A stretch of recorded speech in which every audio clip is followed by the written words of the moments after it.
Alright, so it happened. A quick recap. Geronimo went out of business, and the Awesomenauts server shut down. This killed the matchmaking system that was meant to corral the players together more efficiently. This resulted in this version of the game being unpreservable, and thus, the game had to be downgraded to 3.2.8 before the matchmaking system was inducted. Frankly, it was a miracle that even that worked.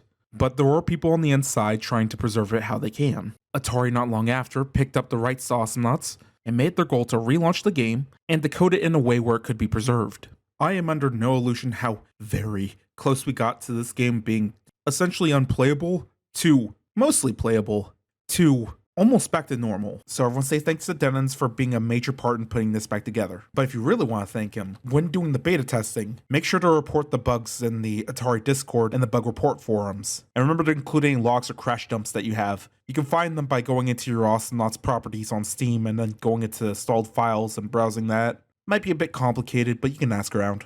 Now to get into a few more of the details, because naturally it couldn't all go back to normal. So, Awesomenauts is no longer free to play, it's going back to a paid model of $20. Anyone who owned it before still gets the game for free, but new players will have to pay a $20 entry fee, and I could see this being a problem for some people. After all, it already is so hard for players to get into the game to begin with. The game doesn't have a great tutorial, the guides can be very hit or miss, plenty of them outdated, and new players are going to have to learn the ropes while being placed up against enemies who quite possibly have been playing the game before they were born.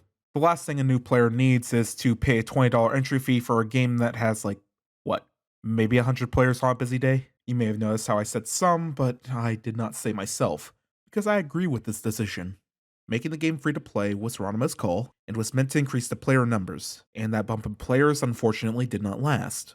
Even with Atari marketing, I don't think this game would ever explode in the long term, and I've made peace with that ages ago, I'm fine with it. But Atari, at the end of the day, is still a business, and they still have to make something out of this. And I could not ask for anything better than to just have an entry fee returned. I know it looks bad on its face, but with all the context, we got off really easy. Okay, for example, all the characters are unlocked for the base game. You don't have to worry about buying a DLC or you're missing out on a character that's really good for the meta. You don't have to worry about grinding out characters or getting the all knots pack because your team comp will suffer otherwise. All of them. $20. Simple as that. Honestly prefer it to the alternative. I know it's not free, but to be frank, they gotta get something out of this. They should. But moving on to another change, which is temporary, fortunately, but I still think I should push back on because I think it sets a bad precedent due to the lack of ability to moderate. The in-game chat is currently disabled, and I get it. Atari doesn't want to be held accountable for that. They want to keep it clean. You can't even swear on their Discord. They want to keep it PG.